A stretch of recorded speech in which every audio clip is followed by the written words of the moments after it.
नमस्कार, मैं हूं संजय पांडे और आप देख रहे हैं टीवी 24। इस वक्त हम कांग्रेस कार्यालय में मौजूद हैं। हमारे साथ करिश्मा ठाकुर जी मौजूद हैं। आप लोकसभा चुनाव की तैयारी कर रहे हैं, कानपुर से टिकट की प्रबल दावेदारी कर रही हैं। तो आइए इनसे बात करते हैं कि कांग्रेस की क्या स्थिति अभी है, कानपुर में देखती हैं, लखनऊ में क्या स्थिति है, पूरे उत्तर प्रदेश में क्या स्थिति है, क्योंकि लोकसभा चुनाव अब नज़दीक है। आरोप प्रत्यारोप का खेल जारी है। भारतीय जनता पार्टी ने अभी हालांकि अपने प्रत्याशियों की लिस्ट घोषित नहीं की है। हाँ, समाजवादी पार्टी कुछ प्रत्याशियों को चुनावी मैदान में अब तक उतार चुकी है। वही कांग्रेस की स्थिति अभी जस की तस बनी हुई है। तो आइए आपसे बात करते हैं और जानने की कोशिश करते हैं कि अभी खासकर कानपुर में कांग्रेस की चुनावी स्थिति क्या है। अभी आप कानपुर से टिकट की दावेदारी कर रही हैं करिश्मा जी, तो क्या स्थिति देखती हैं कानपुर में, क्योंकि सेकंड नंबर पे तब के चुनाव में कानपुर में कांग्रेस रही थी और इस बार ये माना जा रहा है कि कांग्रेस की जो लड़ाई है कानपुर में वो टफ हुई है। चुनावी मैदान में इस बार कांग्रेस जोर शोर से उतर रही है। तो आप क्या अभी वहाँ का माहौल देख रही हैं? देखिए, मुझे ऐसा लगता है कि कांग्रेस हमेशा से ही कानपुर में मजबूत रही है। उत्तर प्रदेश की अगर बात करें तो रायबरेली अमेठी के बाद सबसे मजबूती से कहीं कांग्रेस लड़ती है तो कानपुर में लड़ती है। और श्री प्रकाश जायसवाल जी हमारे केंद्रीय मंत्री रहे, 3 बार सांसद रहे, तो पूरी तैयारी है। और प्रियंका जी ने पिछली बार नारा दिया था लड़की हूँ लड़ सकती हूँ, उसके तहत मैंने विधानसभा का चुनाव भी लड़ा और पूरी मजबूती के साथ महिलाओं को, युवाओं को आगे लेकर कांग्रेस पार्टी चुनावी मैदान में उतरी और बहुत अच्छा परिणाम आएगा और कानपुर से इस बार सांसद कांग्रेस पार्टी का होगा। वजह क्या मानते कांग्रेस की इतनी मजबूत स्थिति कानपुर में है, तो वजह क्या मानते? क्योंकि और जो अन्य जगह है लोकसभा क्षेत्र वहाँ पे ग्राफ गिरा हुआ है कांग्रेस का, तो क्या वजह मानते कि कांग्रेस क्यों मजबूत है कानपुर में? क्या कारण है उसकी, या समझातीय समीकरण कुछ ऐसा है? मुझे ऐसा लगता है कि जो काम श्री प्रकाश जायसवाल जी ने अपने कार्यकाल में किया, 15 साल वहाँ पर दिया और जब केंद्र में हमारी सरकार थी तब बहुत काम वहाँ पर हुआ। और क्योंकि शहरी क्षेत्र है, लोगों ने देखा है कि किस प्रकार पहले अभी भी जो 10 साल से भाजपा के सांसद वहाँ जीत रहे हैं, क्या काम कराया हुआ है।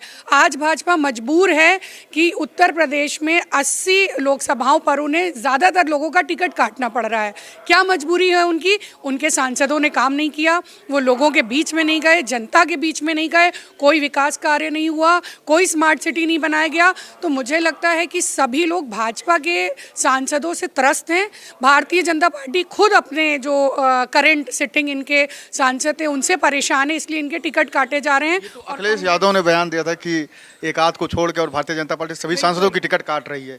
तो आपको भी उसमें सच्चाई नजर आती है कि काम नहीं किए भारतीय जनता पार्टी के जो सांसद हैं? मुझे क्या, जनता को सच्चाई नज़र आती है। आप विधानसभा में देखिए कितने लोगों को इन्होंने रिपीट किया। इन्होंने सिर्फ टिकट काटने का काम इसलिए करते हैं क्योंकि इनके जो प्रतिनिधि चुन कर आते हैं वो क्षेत्र में जाते ही नहीं है। मैंने खुद विधानसभा का चुनाव लड़ा, भले ही मैं चुनाव हार गई, लेकिन हारने के बाद भी मैंने सक्रियता से काम किया। प्रियंका गांधी जी ने जिस तरह का काम किया हुआ है उत्तर प्रदेश में, मुझे लगता है कि आने वाला लोकसभा चुनाव में जो उन्होंने मजबूती संगठन को दी थी वो हमें फ़ायदा करेगी। अच्छा, आप किस उद्देश्य से आप चुनाव मैदान में आ रहे हैं? क्योंकि कहते हैं कि लोक समाज सेवा तो किसी भी तरीके से किया जा सकता है, तो राजनीति माध्यम बना रही हैं आप, तो क्या कुछ आपके दिमाग में चल रहा है, क्या कुछ करना चाहती हैं कानपुर वासियों के लिए?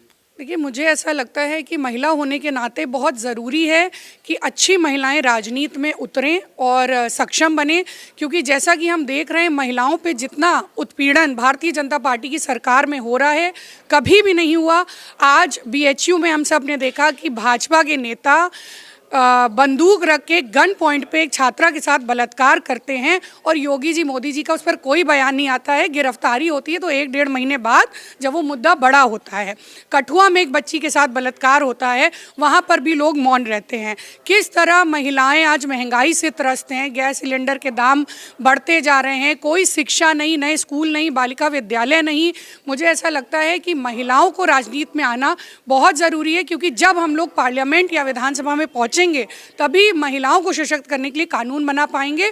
और जब बिल पास होते हैं तो मुझे लगता है महिलाओं की अहम भूमिका होनी चाहिए। उनकी राय, उनके मशवरे के साथ महिलाएं ही सशक्त हो सकती हैं। भारतीय जनता पार्टी की वहाँ सांसद है, भारतीय जनता पार्टी की तरफ से वो सांसद है कानपुर में आपके, तो क्या कुछ कमियां देख रही हैं अभी कानपुर में? क्या कुछ डेवलपमेंट बाकी है?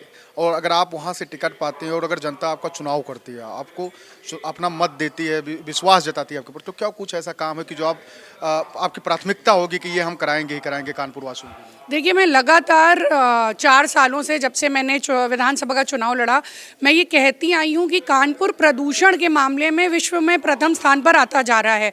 आज डेंगू, मलेरिया, प्लेग जैसी बीमारियाँ, हमारे यहाँ कितनी सारी बस्तियाँ हैं जहाँ पर लोग नहरों के पास रहते हैं, वहाँ इतनी गंदगी रहती है। आज मेयर इनका है, विधायक इनके हैं, सांसद इनके हैं, पर स्वच्छ भारत अभियान अगर आप धरातल पे जाकर देखेंगे तो शून्य नज़र आएगा। मुझे लगता है सबसे बड़ी प्राथमिकता मेरी रहेगी स्वच्छता वहाँ पर पहुँचाना और स्वास्थ्य। आज कानपुर में हैलेट अस्पताल है, वहाँ पर जब डेंगू फैला था लोग बाहर मर रहे थे, बेड नहीं थे, उनको भर्ती नहीं किया जा रहा था। पहले सफाई नहीं कराएंगे, फिर स्वास्थ्य की कोई व्यवस्था नहीं देंगे। तो मुझे लगता है ये दो चीज़ें मेरी प्राथमिकता पे रहेंगी और इनका विकास का मॉडल एकदम ज़ीरो है।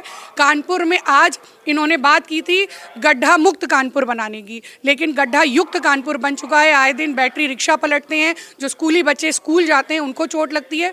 तो मुझे लगता है कि कानपुर में स्वच्छ भारत अभियान, स्वास्थ्य, शिक्षा और विकास, ये सारी चीज़ों पर मैं काम करूंगी। एक लास्ट सवाल, जैसे आप देख रहे होंगे कि 2014, 17, 19, 22 लगातार कांग्रेस का जो ग्राफ है वो गिरा है। क्या कमियां मानते हैं कि कांग्रेस किस वजह से जो जनता है उनसे दूर होती जा रही है? लगातार कुछ कमियां मानती हैं या बीजेपी की ये आप प्लस पॉइंट मानते हैं कि बीजेपी कैसे लोगों को कन्विंस कर ले रही है और कांग्रेस नहीं कर पा रही है? क्यों, ऐसा क्यों?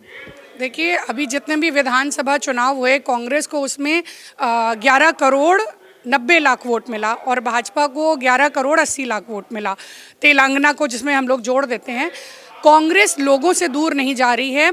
आप खुद हमारे भाई हैं, पत्रकार बंधु हैं, लेकिन जो दिखता है वो बिकता है। किस तरह लोगों को भ्रमित किया जा रहा है, धर्म और जाति के नाम पर बांटा जा रहा है, ध्रुवीकरण की राजनीति की जा रही है। हम सब खुश हैं कि राम मंदिर बना, लेकिन राम मंदिर बनने से क्या महिलाओं को सशक्तिकरण मिल गया? क्या युवाओं को रोजगार मिल गया? क्या हमारे देश का विकास हो गया? क्या किसान आज खुश हो गया? आज बेरोजगारी चरम सीमा पर है। हम सब देख रहे हैं किस तरह डिग्री लेकर पकौड़े तलने की सलाह हमारे प्रधानमंत्रियों ने खुद दी थी। राम मंदिर बनने से हम खुश हैं और राम मंदिर बनना राजनीतिक मुद्दा नहीं होना चाहिए था, ये आस्था का मुद्दा होना चाहिए था। तो मुझे दिख रहा है कि लोगों को एक बार बेवकूफ़ बनाया जा सकता है, 2 बार बनाया जा सकता है, लेकिन बार बार नहीं। हमको लगता है कि इस बार लोग ध्रुवीकरण की राजनीति से बचेंगे, धर्म और जाति की राजनीति से बचेंगे और कांग्रेस को ही अपना मतदान करेंगे, क्योंकि राहुल गांधी जी की जो भारत न्याय जोड़ो यात्रा चल रही है वो युवाओं के लिए न्याय मांग रही है, महिलाओं के लिए न्याय मांग रही है, किसानों के लिए न्याय मांग रही है।